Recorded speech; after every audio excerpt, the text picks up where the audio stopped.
Hello everyone and welcome back after the lunch break, the diehards of the last afternoon of the Peer Review Congress. This afternoon we are in pre- and post-publication issues, and I'm told we have to run absolutely to time, so I will simply say that our first speaker is Stylianos Serghiou from Stanford, who's going to talk about association between bioRxiv, preprint, non-citation attention, and publication in the biomedical literature. Hello, my name is Serghiou. I'm a physician and a first-year PhD student at Stanford University. We're here because we're really interested in making science great again.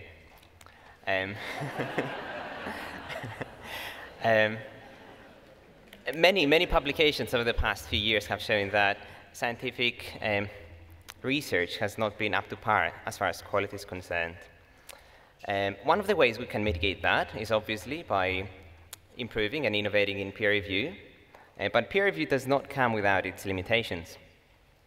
So preprints arose to save the day, and the most popular preprint repository in biology is bioRxiv. So this project that I will be presenting today arose by our own ignorance in what is bioRxiv. I mean, who publishes in bioRxiv? Do people pay attention to preprints? Do they ever get published? Do they hear journals when they do? So we'll find out.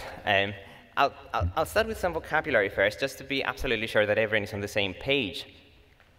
A preprint is the version of a paper that has not yet reached peer-reviewed publication. Preprints were actually proposed very early on in the 1900s, but were first convincingly done by Archive in 1990s. And then in the 2000s, the first repositories specific to biology arose. Now, bioRxiv was established in 2013 by Cold Spring Harbor Laboratory, and since then it has established itself as by far the most popular such repository. We will be studying those preprints and the attention they receive using Altmetric. What Altmetric does is it goes through social media such as Facebook, Twitter, and the mainstream media. It identifies mentions of papers, and then it quantifies that and combines it into a composite attention score. So let's begin. We visited bioRxiv on the 17th of January, 2017, when we found 7,760 records. 7,750 of those were unique, and out of those, 2,628 had actually been published. Out of those, we could find on PubMed 2,574. The records we found on bioRxiv, as well as the records we found on PubMed, will be our sample. So what did we find? Well, bioRxiv wasn't really off to a good start initially. My slides are not showing very well. So initially, it only saw roughly around 60 preprints per month, and it's grown exponentially to more than 600 preprints uploaded per month. Most of the preprints tend to come from slightly more computationally savvy disciplines. And in fact, if you take bioinformatics, evolutionary biology, neurobiology, and genomics together, they account for more than 50% of the preprints on bioRxiv. Now, did these ever get published? In fact, to my initial surprise, may I say, they do. It seems that roughly 50 to 60% of the preprints on bioRxiv will eventually reach canonical publication. However, if you see on your left, only roughly 23% of the preprints published or uploaded to bioRxiv in 2016 actually have been published. And that's because if you look to your right, it takes roughly 6 to 9 months from availability to bioRxiv to eventual publication. Now, who reads these things? Well, it seems that the median abstract is viewed roughly 1,000 times, and the median PDF is viewed roughly 350 to 400 times. Now, that varies greatly from PDFs that are actually viewed 0 times which seems that the author even is not really interested in them, to other preprints that receive more than 150,000 views. This is not, again, very democratically distributed, and again, more computationally savvy disciplines tend to receive more views than the others. You can also see on your right, it doesn't show well at all, but what I was trying to show there is that these views have been increasing over the years, even though the variance is too large to make any statistical inference. Now, do they receive much attention as far as altmetric attention score is concerned? This doesn't show at all. So what the left graph was supposed to show is a histogram of the altmetric attention score. The median altmetric attention score is 7, and the mean altmetric attention score is 14. Now, to put that in context, altmetric says that if a paper receives an altmetric attention score of more than 20, then that paper is doing really, really well, much better than average. If you take the preprints on bioRxiv, roughly 20% of those actually receive an altmetric attention score of more than 20. That, again, varies a lot with subject area, and areas such as genomics and bioinformatics tend to receive a lot more attention than areas such as pathology, pharmacology, and toxicology, apparently. Now, how does attention vary in more detail? It seems that it doesn't vary that much by year of publication. However, it varies hugely by subject area, and it varies with whether the preprint has actually been published or not. Now, we went a step further, and what we did is we said, OK, what if that preprint gets published? Does it receive more attention when it actually gets published? It seems that it does. Its altmetric attention score actually increases by roughly 14 points from being a preprint to actually being a postprint. And this is mainly driven by changes in attention in the mainstream media, Facebook, and Twitter. The last thing we wanted to do, though, is something else, even cooler. So we said, OK, let's take those articles from the canonical literature that have been a previous preprint and compare them to articles from the same subject area in the same journal at the same time and see whether they receive a kind of different attention. To do that, we identified a random sample from our initial signatures of specific journals, times, and issues. And we eventually ended up with roughly 340 preprints matched to roughly 1 to 5 non-X preprints. And the results are here. So what we found was really surprising, to me at least.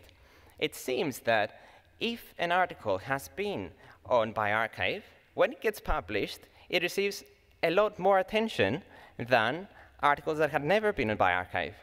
In fact, on average, the preprint is in the top 30% as far as altmetric is concerned, whereas articles that had never been on bioRxiv are in the top 50%.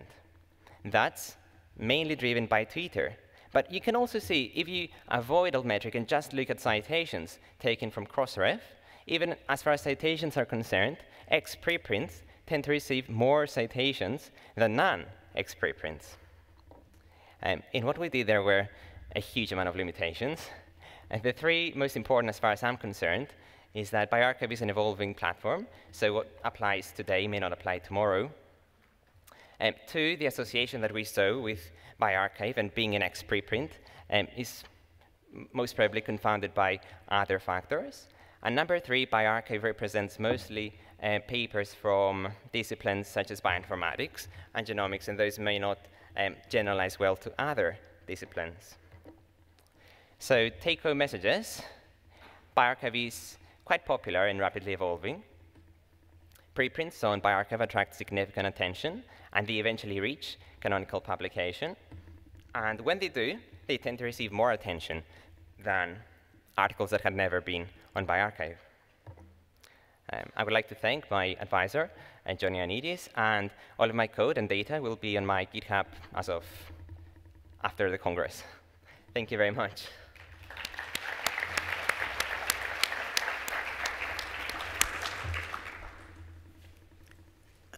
We're open for questions, and I'll take chair's prerogative and ask the first one. I wonder whether what you're seeing is that immediately post-publication, things are more rapidly cited and get attention, but that actually in the long term, there won't be any effect. Because I can imagine that if I know there's something that's a preprint and now it's published and I cite it sooner than I might otherwise have been aware of it. But yeah, that's definitely true. And I guess we could possibly look at that by studying papers over different kinds of years to see whether we see any difference in effect size. But yeah, that's a very good comment, yes. Hi, I have just two very quick questions. One, I was wondering if you have any data on whether a preprint gets more views on bioRxiv before and after publication, because you've talked about alt metrics, et cetera, but do more people look at it on bioRxiv once it's been published? Unofficially, not really. The kind of trajectory that views receive is sort of really high initially, and it tails off quite quickly. And unofficially, I did look at whether it increases after it gets published, and I didn't see much of a difference there. But I haven't done the analysis to know exactly whether there is even a tiny difference. Okay, and then my second question was, are there any measures or ways to look at or thoughts about how to look at, I mean, we talk about the preprint as if it's just an early version of the published paper, but what the differences actually are between a preprint and a published paper in terms of the science it's in it. Does it change through peer review or does it not? I mean, any thoughts about how we might start to look at that? Yeah, that would be definitely a really good thing to do. From my experience, at least the title really doesn't change that much at all. We haven't studied whether the actual science in the paper changes, and that would be great to do and probably future work for us. Because I'm just curious, when we talk about like more Twitter, more social media, is that about, I mean, in some cases the science can change a lot, and is it tweeting and social media about the preprint science or the published paper science, or does nobody care if they're different, or, and how do we think about that then? You know, what is the, I mean, otherwise we could then really do away with peer review if the preprint is identical in most cases to the published paper and it hasn't changed. Yeah. We don't need to do much then beyond the preprint. It depends a lot on the authors as well. Different people may use bioRxiv very differently. For example, some people go through lots of versions of their preprint, whereas others go through one version. And also some people even upload their preprint on bioRxiv after actually its publication. Yeah. So as you can see, different people use it very differently. Okay, thank you. Okay. Hi, Jessica Polka from ASAP Bio. I think that preprinting is very popular on Twitter. There's a lot of, it seems to be a kind of bubble of pro-preprinting sentiments. So when you selected your control group of papers, are these, I understand they're from the same journals, but did you select for authors with the same social media profile? Because this could clearly influence their influence. It could definitely do so, yes. And to be honest, I mean, if you think about it, they were in the exact same journal, so I would expect that the same sort of authors that are publishing these kind of preprints would also be publishing the others, so I wouldn't expect much difference between them. But yeah, there's a lot of possible explanations to what we saw. Thanks. Okay. Hi, Chris Blommueller from the University of Iowa. So I know of a paper that was uploaded onto bioRxiv with a really exciting title, but very little data. So I was just wondering if, so I think you said there were 50% that got published in the time that you were looking? Roughly 50 to 60, yes. Yeah. So is there any concern that a large chunk of those will stay unpublished because people kind of gave up on them, but they kind of wanted to mark that territory or anything like that? Maybe there is. Definitely papers that came on bioRxiv from 2014, which is roughly 4 years until now, have not been published and probably never will. I don't know why people may have done that, and I don't know what the impact of that may be, but that also applies to arXiv, and people have not really been complaining about that from those kinds of disciplines. Are there any more questions that I'm not seeing? If not, we'll say thank you very much.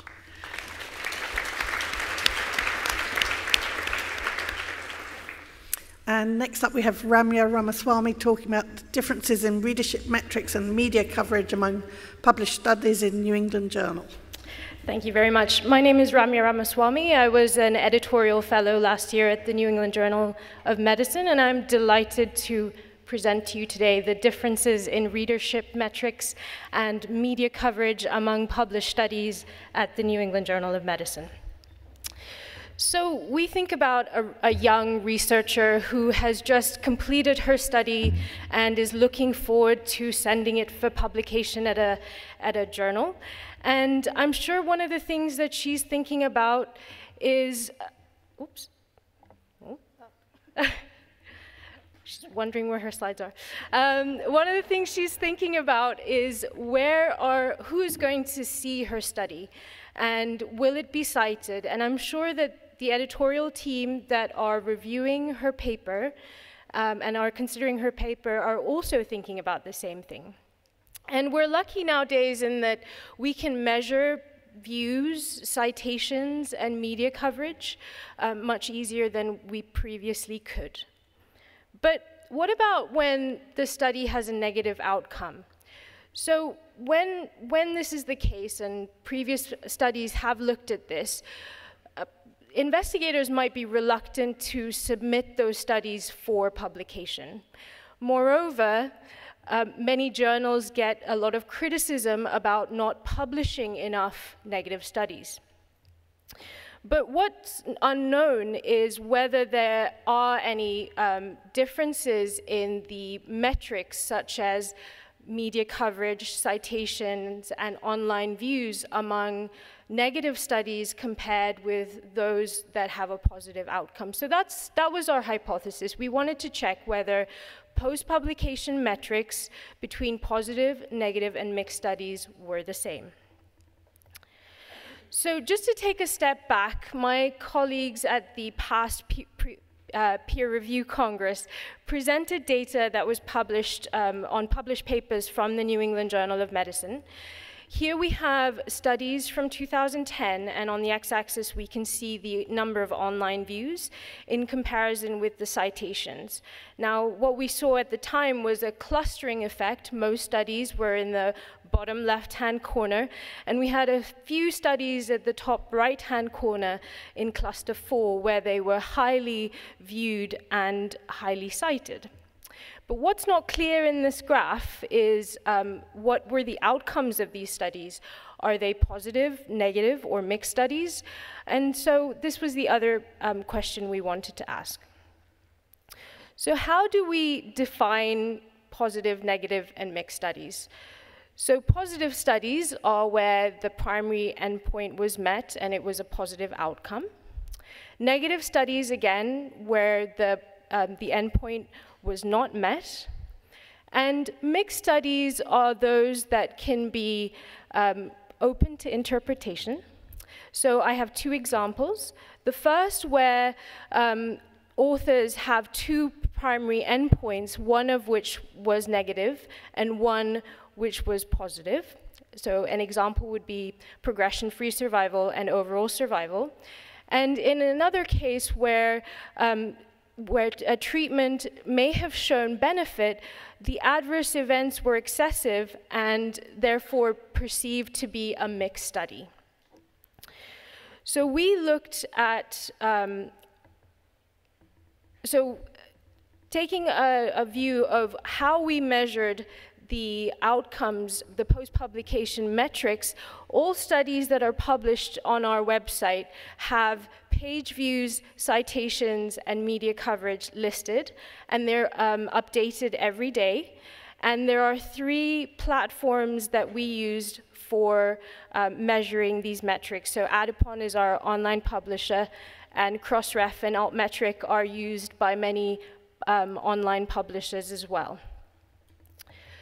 So we looked at studies that were published between 2012 and 2015. There were over 6,000 articles that were published. 832 were original research articles.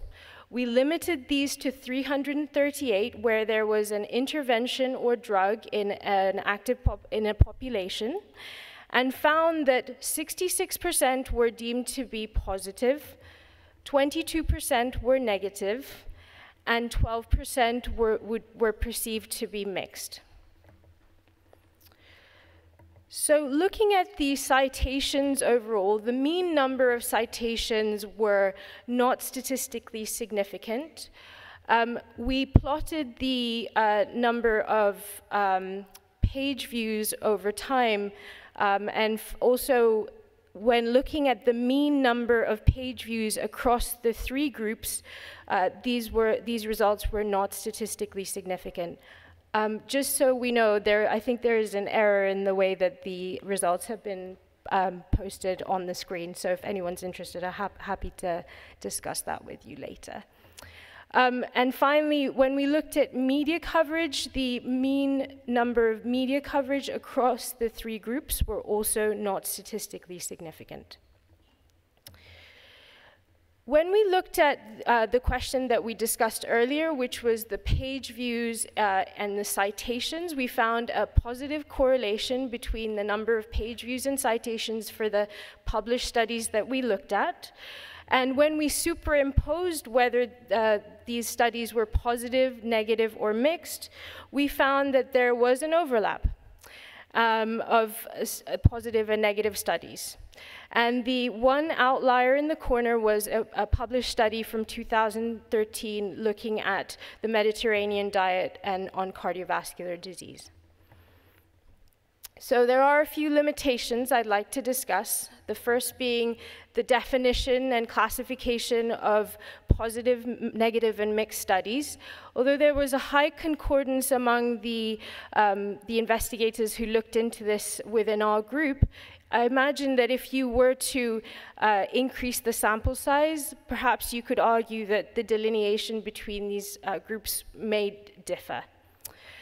The second thing was also the issue of time on the publication of the studies. We didn't look at the time effect and the calendar year of publication.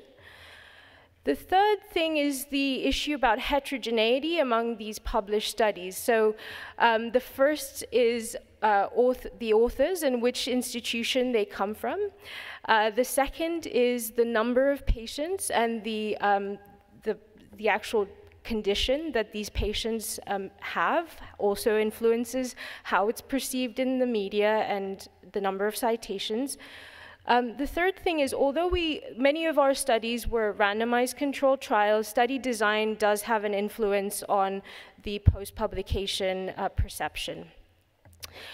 Of course, we'd like to think that the negative studies that are published in the New England Journal are different, and we would perceive them to have a different audience to perhaps other negative studies published in other journals. So I think it would be best to think about collaborating and opening up the other journals that publish negative studies as well. So to the researcher who is thinking about publishing her study, who's got the post-publication metrics on her mind, I would reassure her that from our small study, we did find no significant difference between the post-publication metrics between positive, negative, and mixed studies.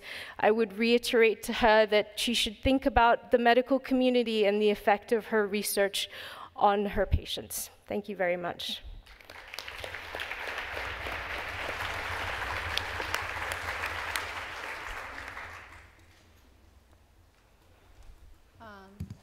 Really nice talk, and I have a question. I wonder if, in order for a positive paper to make it into a New England Journal of Medicine, it takes less effort, whereas if you have a negative paper and you have to be working on something really huge or really relevant, so there's some sort of selection bias in terms of you're picking on the more important negative paper, but you're including a less a mixture of important and not quite important positive paper, so that might account for there's no difference in the number of views. That's just my thought. I think that's a great observation, and I think I highlighted that as potentially one of the limitations. Thank you. Yeah, Ivan Oransky from Retraction Watch, and also relevant, I guess, NYU Journalism Institute. Very interesting and somewhat surprising in a nice way. I'm wondering, and I just want to echo what you said, and we'll turn this into a question, but about looking at other journals as well. New England Journal is, I'm sure those of you who are at New England Journal would agree that you are unique in many ways, but I'll point out a few. One is that New England Journal does not actually send out press releases. So they send out an embargoed sort of press information kit, for lack of a better term, which includes all of the studies. That's key because most journals that issue press releases and have the kind of sort of weight of New England Journal only peer review, only peer review, wrong meeting. Only press release ones that, you know, they have decided might be of interest. So there's almost a artificial in the sense of the way that things are normally done in terms of press releasing that I think could play a role here, because although yes, we journalists of course are making choices about things, at the end of the day we know from other studies that what's press released tends to get covered. So here, nothing's press released technically, or everything is press released. And so it's very interesting to me, and I would love to see what would happen if you looked at other journals and whether or not something was press released, because here it sort of was all. Yeah, and on that point, I thank the organizers for picking our abstract, because I think that we're in a very unique position as a journal that does publish high quality research, and our practices are unique, and as a result, I think, yeah, I agree, it would be interesting to look at other journals. Thank you. Oh, we may need to pick the mic on the back.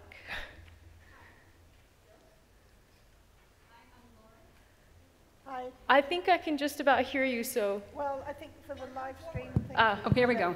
Yes. Hi, I'm Laura Maggio from Uniformed Services University. I wondered if you considered for the media attention, what was the public accessibility of those articles? Were people going to hit a paywall when they went there? And how many times did you hit a paywall before you stopped clicking links from newspaper articles? Yeah, it's a very good question. We didn't account for that in our study. Many of the major high-impact journals, again, we weren't able to quantify which articles were firstly behind a paywall and secondly were freely accessible. The other issue is that some articles, even though they're referenced, you know, a year ago, may be accessible if they're opened up as part of our access. So that's a very interesting question, and we didn't look at it, I'm afraid. Well, just quickly, in my research, we saw for 2016, 68% of the articles linked from newspaper stories were closed access. So the public was shut out of those. Yeah. Hi, I'm Christine Rasmussen from the Nordic Cochrane Center. Thank you for a very interesting talk. I wanted to ask whether you have any data on drug advertisements, whether or not you could see any trends in that, and you're looking into that or have looked into it. Again, interesting question. Many of the articles that we included were drug interventions, but many weren't. And so we didn't specifically look at the correlations for where drug ads were involved. But again, it might be an interesting thing to look at. Yeah. But we know the value of, or not so much the value of subgroup analyses. So I'd have to think about that one. Thank you, though.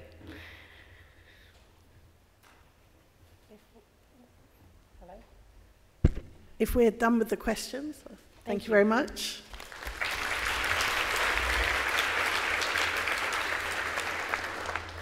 And because our speakers and questioners have been so orderly, I've told Matthew he can just take his time. Our next speaker is Matthew Page, who's going to talk to us about reproducible research practices and systematic reviews. Okay, so that means I'll be up here for half an hour, just warning you. All right, so thank you to the organisers for the opportunity to present again. I think the only reason for that is because they needed a quota of Australian speakers to attend on the podium, so that's me this year. But I appreciate it nonetheless. Now, what I want to talk about, excuse me, what I want to talk about in this session, whoops.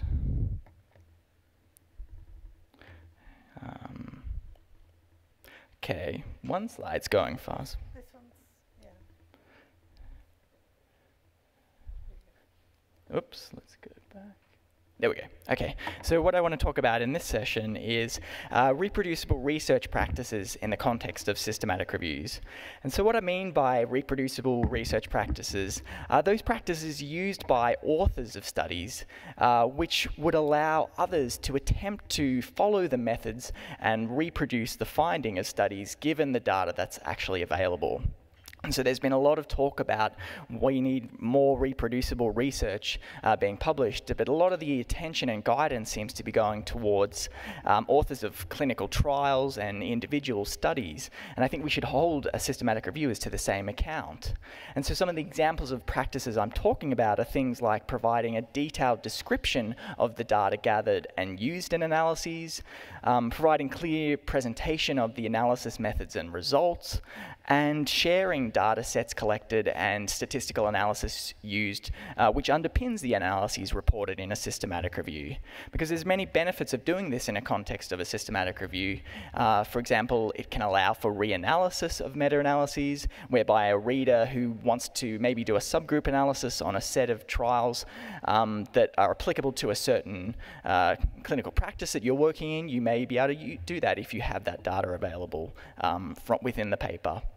It also allows others to check for errors and allows others to cumulatively add new data once it becomes available. We're moving into a world in systematic reviews of living systematic reviews, whereby we want to be able to have timely evidence produced. And so making our data sets fully reported and shareable can help facilitate that. But it's not really clear how often review authors actually use practices like this. So using the same sample of reviews that I referred to and discussed yesterday, we looked at a sample of 110 systematic reviews of therapeutic interventions that were indexed in Medline in February 2014, where we had no restriction on the type of journal or clinical condition or specialty. There was 32 Cochrane reviews and 78 non-Cochrane reviews. And some of the practices, I'll go through more of the practices in a minute when I show you the results, but examples of things that we were looking at from the articles and from the online appendices available and any links to any online links provided was things like whether the authors fully report and make it clear which studies and study data are included in meta-analyses. We're also checking if they state not only if they obtained or sought data from trialists, but which specific data were obtained. So we see lots of reviewers just including a generic statement such as, if data were unclear, we contacted the authors. But then you have no idea when you come to read a meta-analysis, is this based purely on published data, or is it based on data that I've manipulated in some way, or is it based on data that's been obtained that was unpublished? And we also wanted to see if the authors of reviews make their data sets and statistical analysis code available. And so we had one author review these practices in 80% of the reviews, and then 20% of the reviews were evaluated in duplicate, and then any items that were discrepant between the two authors in that 20% sample were considered problematic items which needed checking in the original 80% sample for verification. Now, in terms of, did I go too fast again? Okay. In terms of reporting enough information to allow one to attempt to recreate a meta-analysis, this is actually what I mean. So when you're looking at a meta-analysis, I want to know, have the authors indicated which studies were included, what's the effect estimate and precision for each included study, what's the meta-analytic effect estimate and precision, and which model was used. If I have that information, then I'm able to go ahead and try and recreate that meta-analysis. Now, some people in the room who publish systematic reviews may be thinking, well, all of that information under that green box there is on a forest plot. So clearly this is a useless study because all systematic reviews and meta-analyses will be reproducible. But that's not always the case. So some authors will only report the meta-analytic effect without making it clear which studies were included and how data were coded and included in the analysis. Or they'll just include a narrative description of the results, where they say, for example, that our meta-analysis of pain showed no significant difference. So we wanted to quantify that and other issues. So across the 110 reviews that we evaluated, or we included, I should say, there was a total of over 2,000 meta-analyses that we evaluated. And we found that 73% of these meta-analyses could, in theory, be recreated from the data reported.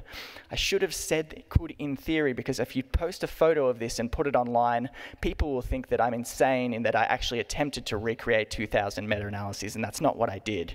I was really just looking at how they were reported and whether that could have been done. But what I mean, the caveat of that is that obviously 27%, so 588 of these meta-analyses, we wouldn't have been able to attempt to recreate these analyses at all because it was, for example, unclear which studies were included and which data had been included in the analysis. Now, across all of the reviews, all 110 reviews, we found that only 65% reported the data needed to recreate all meta-analyses. Reviewers were more likely to report the data needed to recreate the primary meta-analysis, which occurred in about 90% of the reviews. Now, those authors that included a statement along the lines of, we manipulated the data in some way prior to its inclusion in the analysis, such as combining 2 arms in a 3-arm trial, we found that authors only specified which specific data had been manipulated in about 40% of reviews. Those authors that said that they obtained data from trialists, it was really only clear in 43% which specific data had been obtained and then subsequently included in the analysis. And only 30% of the reviews made a data set and statistical analysis code available.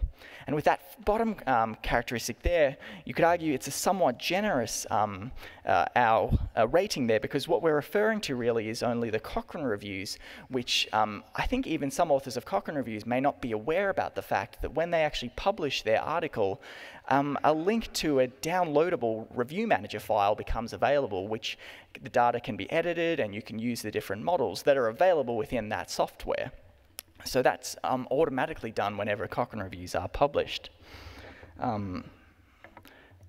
Now, I did look at whether the practices differed across Cochrane and non-Cochrane reviews, and we did find that in general, quite clearly, a lot of these practices were more often used in the Cochrane reviews. So just looking at that top one there, we found nearly all Cochrane reviews report the data needed to recreate all meta-analyses, but only half of the non-Cochrane reviews do that. And again, I think that's because Cochrane reviews work off software that actually helps facilitate this clear, transparent reporting of the data available. We also wanted to see whether people who claimed that they used the PRISMA statement were more likely to use these reproducible research practices. But we actually found that there wasn't that much difference between the types of reviews. So even perhaps surprisingly, looking at those top 2 bars, counterintuitively, those authors who said that they worked off the PRISMA statement was slightly less likely to report all the data needed to recreate all meta-analyses, perhaps because these sort of practices are not completely explicit in the current version of the guideline.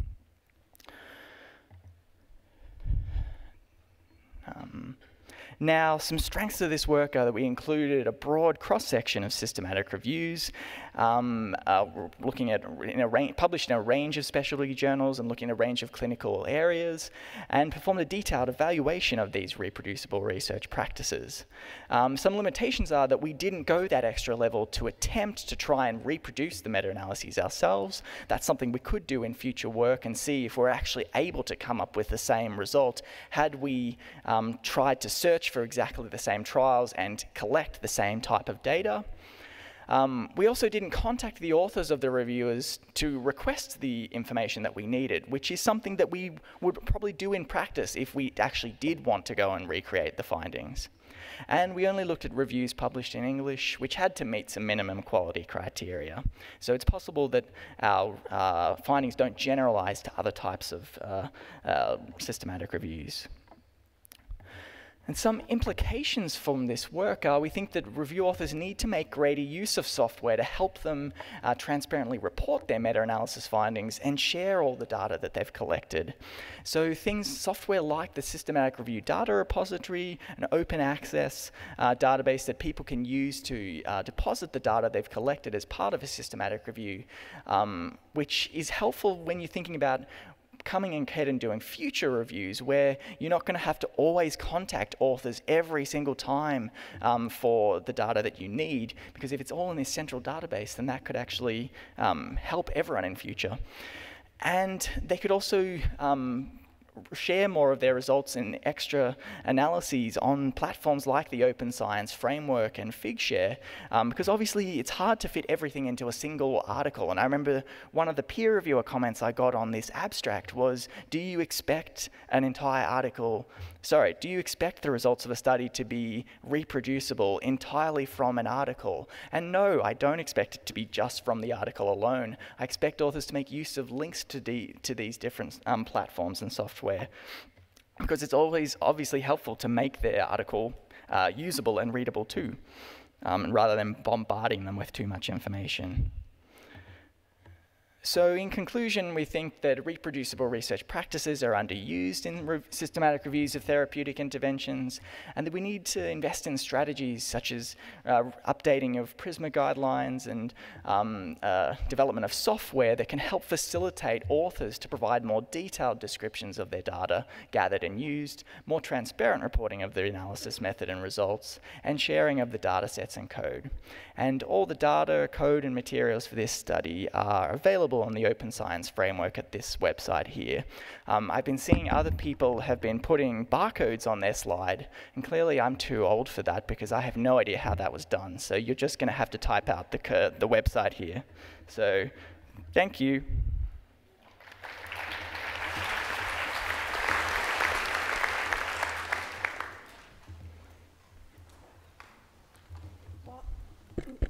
While we wait for questions, I'll ask one, if I may, which I'm going to express as naively as I can.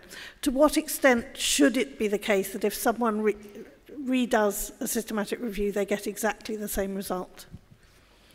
Well, I mean, if they have gone ahead and intended to collect exactly the same data from the study, if the authors had made it clear exactly which particular outcome measures and time points and analytic results that they've found, then they should, well, one, they should be, I think, be able to replicate the original finding, but then, of course, they do have the option to use a different model or to use different data available in the studies. So I think that choice is available too, but I think it would be good for them to at least check that they have found the same set of studies and same set of data.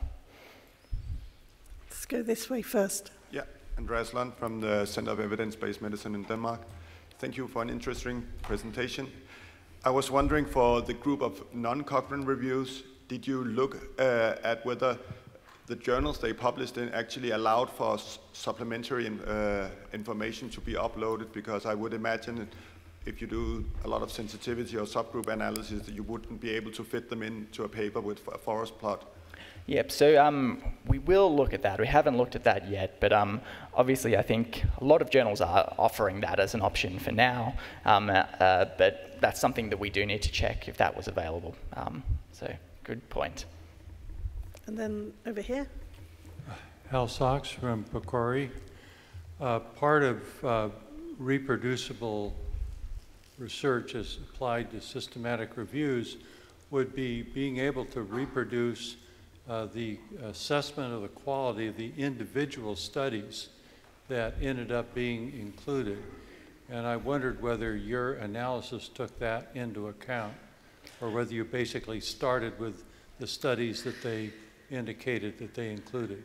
we just started with the studies that they indicated they included. So we really were only looking at the reproducibility of the actual meta-analytic results. So we could have looked at whether the searches were reproducible and whether the assessments of validity were, but that was beyond the scope of this. But it's something we could attempt to do. Yeah, well, my talk yesterday talked about how hard it was to make reproducible assessments of individual elements of study quality. So I think that's a serious element that you need to add. Okay. So great talk. We go back that way. Hi, I'm Holly Nardini from the Medical Library at Yale University. And you just alluded to what my point is going to be, which is I think we need to broaden our understanding of data when we talk about this, because I think you're mostly talking about analysis of data and meta-analyses, but when we talk about the systematic review, it's so fundamental that we can reproduce the search. And as a librarian, I'm so often on systematic review teams where we're asked to reproduce something, and the most discouraging thing I can see is searches available from the authors. Yep. And there's not often an attempt to catalog those or include those even in the supplements, if not in the main body of the article. And searches are so often not fully described. Yeah. So I'm delighted with some of this that you're suggesting here, but I would also encourage people to think about putting the searches on OSF or other platforms where those can be reproduced. Yep, absolutely. And even that's something that's has already been recommended in PRISMA since 2009. Yes, Please provide the line-by-line database, line-by-line search strategy. And I think in our previous study, which we did publish in PLOS Medicine last year, I think we only found maybe less than half of the reviews were doing that. Otherwise, it's just maybe we searched these databases using a couple of these text words, which not putting it all together means that then, of course, you're not able to replicate that at all. So I think this is a great bit of data and a great presentation. My question is, every systematic review should begin with protocol, and I think you're looking at the final piece of the puzzle where you're asking about the statistical reproducibility. But we know that a lot of the clinical trials that are included in these reviews have many different outcomes that could be included. We're now asking trialists to register the domain, the measure, the metric, the method of aggregation, the time point on clinicaltrials.gov. Ian Saldana has done some work showing that systematic reviews don't identify those elements of an outcome in their protocols. And so I wonder if we take a step back and start thinking about whether you could reproduce the analysis from protocol through to completion, do you think that the reproducibility would be lower, and what do you think we should do to reduce that problem? Yep, I think if you looked back at the protocols of reviews, I think probably the reproducibility would have been lower if you were trying to go from there, because I think authors obviously can't anticipate everything in terms of what they're going to find. And so, well, that's the excuse that people have traditionally used to not pre-specify in much detail exactly what analyses and outcomes they're going to be focusing on. But I think that we could be encouraging greater use of decision rules or hierarchies of data that you might want to access if it's available. And so I know you yourself, plugging Evan Mayo Wilson's work here, has also looked at this issue of specifying a lot more detail in our outcomes in systematic reviews. And I think things like including statements like, if I'm going to come across multiple pain scales, I will pick this one using a hierarchy of scales or a hierarchy of time points or analytical methods to help get over the, or help facilitate that reproducibility and not force people to take a guess about which data actually ended up being included in the analysis. And so I've done some work looking at multiplicity of data in trials and trying to attempt to identify which effect from a trial was included, and it was often impossible to find out because, like I said, you don't know if it was combined in a certain way by the trialist first, retrieved from the author, or just randomly picked. So greater pre-specification, while acknowledging that you can't anticipate everything, would be ideal. Thanks. Thanks, Toby Lasserson from Cochrane. And I guess, I mean, what I'm really interested in is, funnily enough, is errors. Because if people didn't make mistakes, I'd be out of a job. And so what I'm really interested in the work that I do is spotting errors in forest plots. So your talk was really interesting to me, because one of the things that we try and do as far as we can when we're looking at reviews or evaluating reviews is kind of retrace some of those steps around data collection, data entry, data manipulation, adjustments, so on and so forth.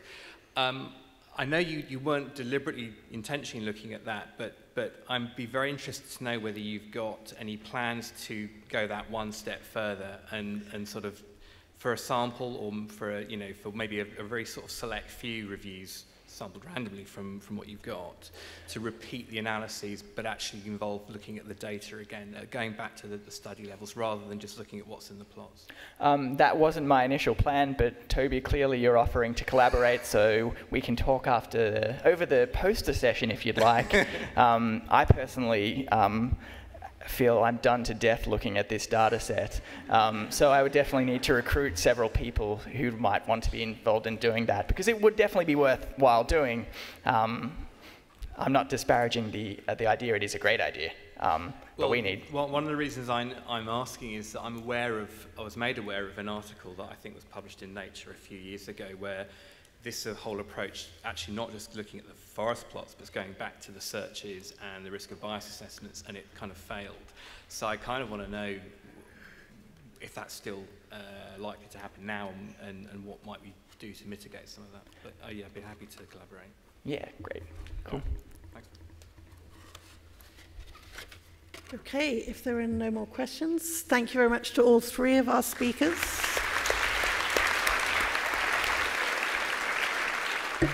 And we now have the poster break with all the nice healthy snacks upstairs.